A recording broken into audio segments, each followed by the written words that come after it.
1944. Rome was free, liberated after 21 years of fascist rule. The Allied Fifth Army entered the Eternal City from the south, acclaimed by cheering multitudes.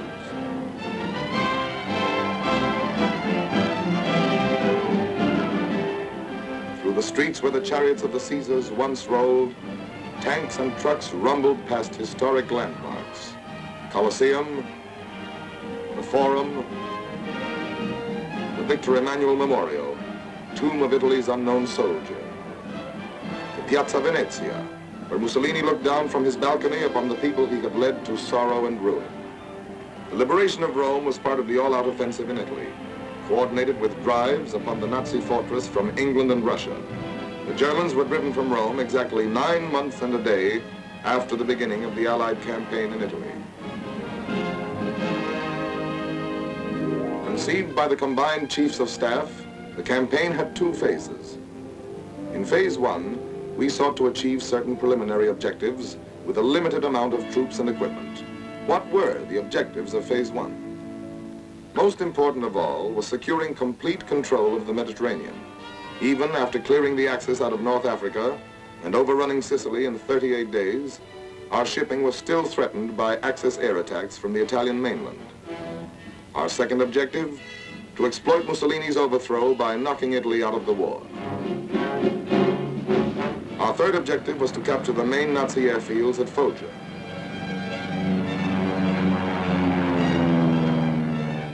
Fourth, we wanted to engage the enemy at the quickest point of contact and force him to withdraw as many divisions as possible from the Russian front and the invasion front in Western Europe. Phase 1 of the Italian campaign began on September 3rd, 1943, when the British 8th Army at Messina, under General Montgomery, pushed across the narrow straits toward Calabria from the toe of the boot.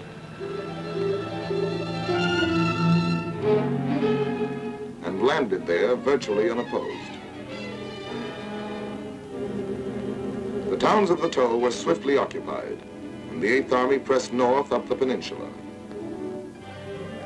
By September 8th, we had swiftly accomplished one of our objectives when General Eisenhower announced the capitulation of Italy. The Italian fleet surrendered,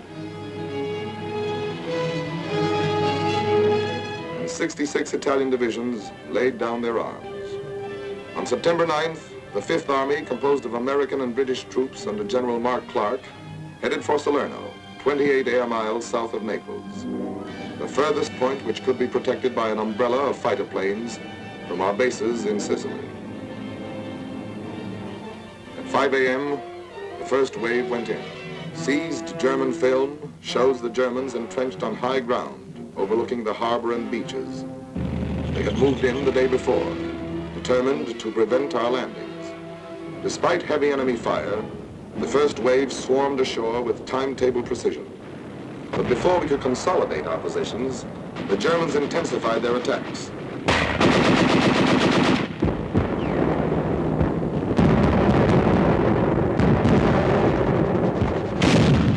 .88mm guns slowed up our landings and imperiled the entire beachhead operation. Despite heavy support from the combined fleets, the situation grew more critical.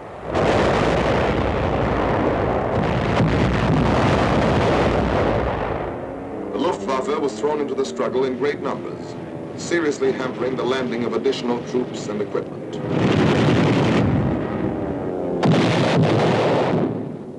Support from the RAF and the 9th American Air Force reached its peak when 1,860 sorties were flown against German troop concentrations on September 14th. On that day, the German news agency announced that Salerno was another Dunkirk. Actually, the beachhead had been secured, despite heavy losses. Meanwhile, the 8th Army was pressing north. On September 16th, patrols of the 8th and 5th made contact. The 8th was a threat to the German left flank, while the 5th Army counterattacked from the beachhead.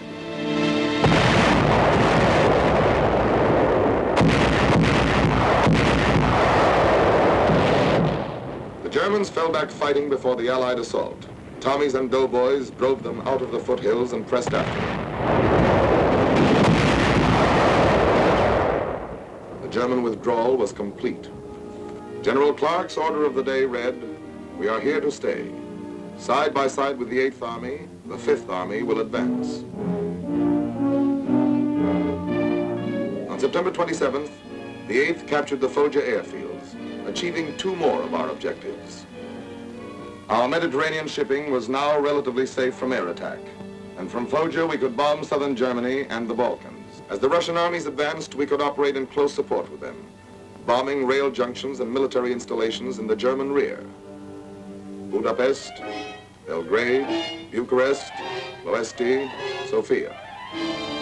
On October 1st, 3 weeks and a day after the Allied landings at Salerno, the 5th entered Naples, one of the great ports of the world. The damage done by the Germans was soon repaired, and it rapidly became our main supply artery. As our troops pushed north, they passed countless thousands returning to their battle-scarred homes.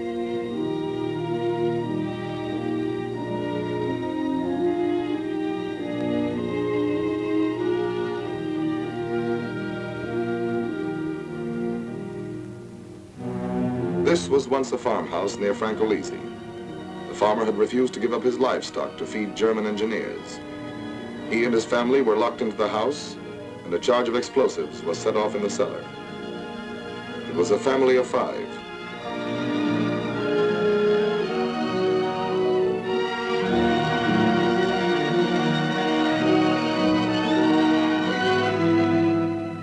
One month after our landing, we reached the Volturno River.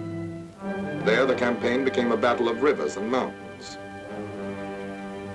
fought through autumn torrents, wind and rain.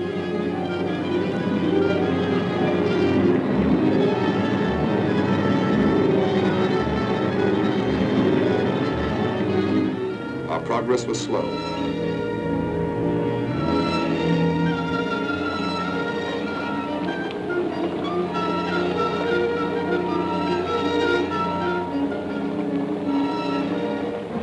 Advance units sometimes clung to their rain-soaked positions for 30 days without relief.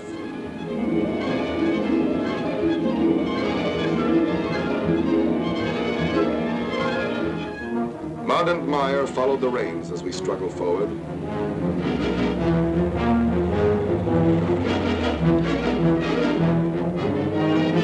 Throughout the centuries, there have been hundreds of wars in Italy, and only once has it been conquered through these mountains. Winter brought snow, ice, and freezing temperatures. A topographical map shows how the mountains lie like an endless row of fortresses, each protected by its moat, a river at right angles athwart our line of march. Here, weeks were consumed forcing a single pass, crossing a single river. 100 men often held up 1,000. Let us see on this typical situation how the Germans defended a pass and the methods we used to capture it. Beyond the demolished bridges, the Germans laid minefields and emplaced machine guns and anti-tank guns to cover the minefields and bridgehead. Further back, they built pillboxes and concealed artillery just over the crest of the mountains. To take a position like this, we first had to lay down a tremendous artillery barrage. Behind this, our infantry had to swim the river at night, clear a way through the minefield, and put the machine guns and anti-tank guns out of action. Only then could pontoon bridges be put down and our artillery brought across. Then, as our guns went to work on the pillboxes and on the enemy artillery in the mountains, the infantry captured the pass by working around the enemy's flank, storming the pillboxes from side and rear, and silencing them with grenades and flamethrowers. Much of the time, the going was too steep for vehicles, and muscle and mule took over. Supplies were brought through over precarious trails.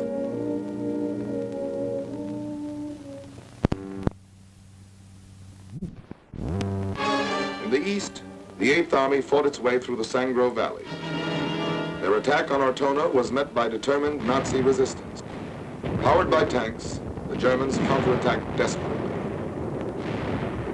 For 18 days, tank battles and hand-to-hand infantry fighting raged through the streets.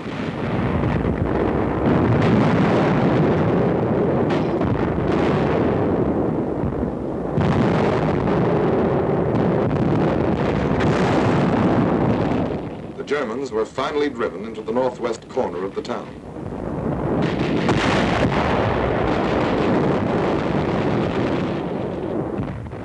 Outfought, exhausted, the enemy pulled out. The 8th pressed after them. The tide of battle swept over Ortona and left it in its wake.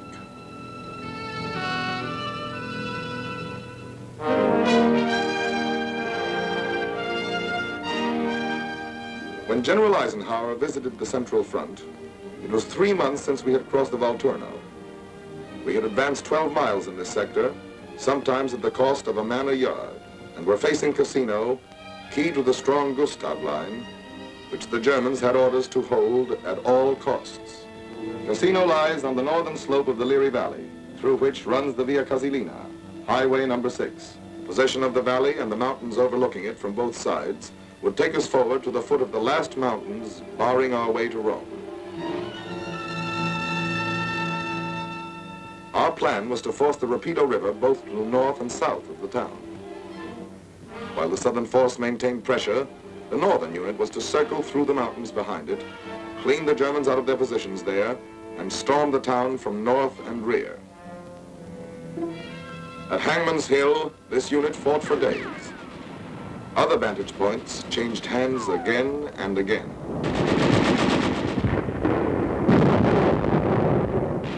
Finally, another force which had crossed the Rapido from the south fought its way into 1/3 of the town.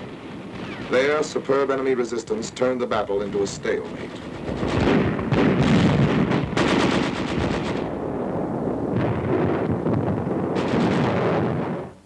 The Gustav line ran across the peninsula and was anchored at Cassino. To break the stalemate, we tried an end run, amphibious landings at Anzio and Nettuno. The Germans were caught off guard, and for several days, American and British troops encountered only light opposition as they landed and consolidated the beachhead. It was up to the German High Command to determine the importance of this new threat to their flank and rear. Marshals Rommel and Kesselring decided against falling back and brought in 13 fresh divisions from their dwindling strategic reserves. More and more, we were accomplishing our objective of diverting Nazi divisions from the Western and Russian front. Heavy Luftwaffe raids supported those 13 divisions as they sought to drive us into the sea.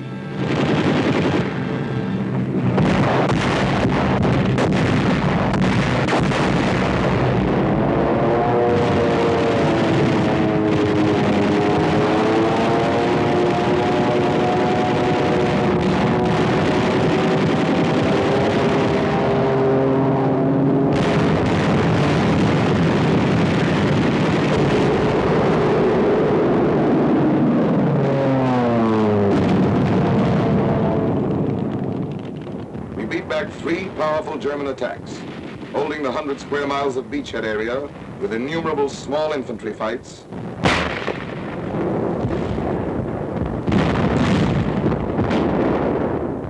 and tremendous artillery barrages.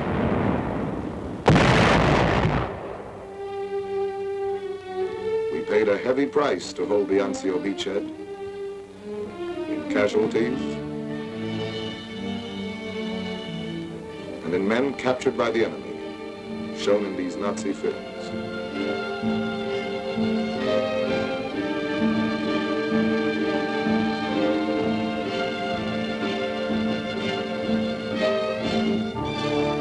Back at Cassino, the fight continued. The Germans held an obvious advantage by their occupation of the Benedictine Abbey above the town. They were asked to abandon it and refused. We had no alternative but to bomb the abbey to save soldiers' lives.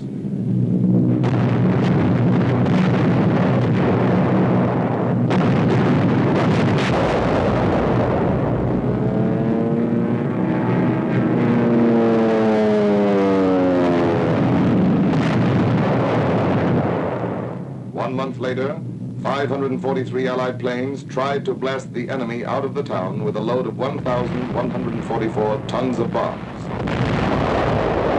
The Germans took cover in caves and tunnels.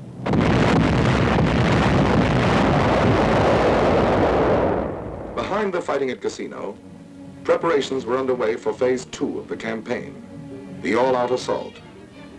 Phase 1, the preliminary campaign, was drawing to an end. Reinforcements and great quantities of new equipment were brought in.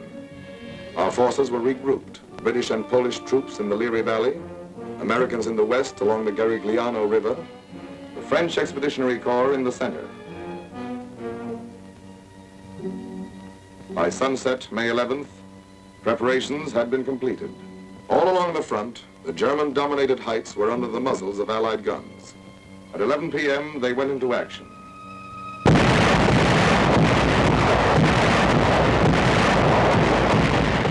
By dawn, the big push was well underway. General Alexander, commander of the Allied forces in Italy, told his troops that to them had fallen the honor of striking the first blow in the great final invasion of Fortress Germany.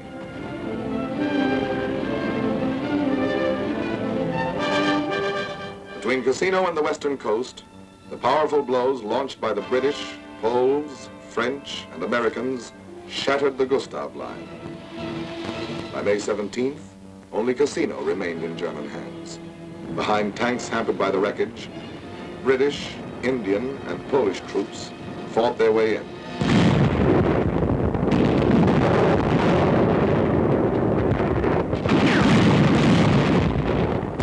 On May 18th, Cassino fell, and the Gustav Line had ceased to exist. Prisoners were brought in on every sector of the front.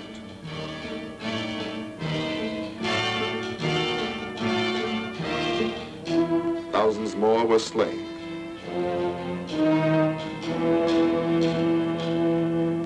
The men who were taken alive were beaten, exhausted, hopeless. The power of our offensive was written in their dazed, haunted faces. But there were still 17 German divisions in Italy that had to be battered to pieces. The Adolf Hitler line swung back like a gate, then crumbled beneath the sledgehammer Allied blows. On May 23rd, the Anzio troops broke out of their beachhead area, and 2 days later the two groups met at Borgo Grappa. After 4 months of anguished fighting, the beachhead forces had accomplished their mission, to threaten the German rear and compel them to fall back. The road to Rome was lined with the wreckage of Nazi legions, blasted by Allied air power as they fled before the reunited Fifth Army.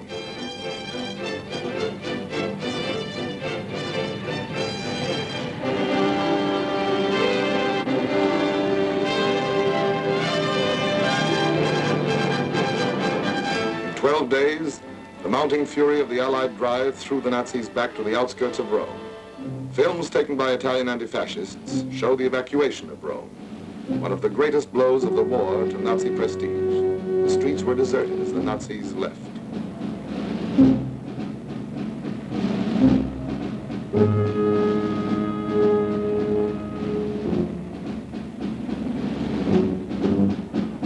After 21 years, a free Rome laughs again. A free Rome speaks again. A free Rome reads again.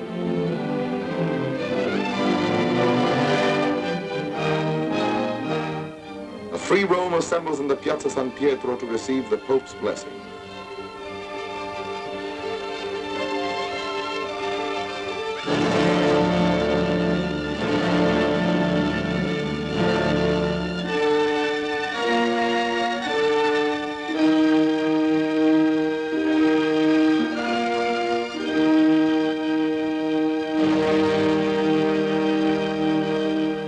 Free Rome prays, remembering the dead.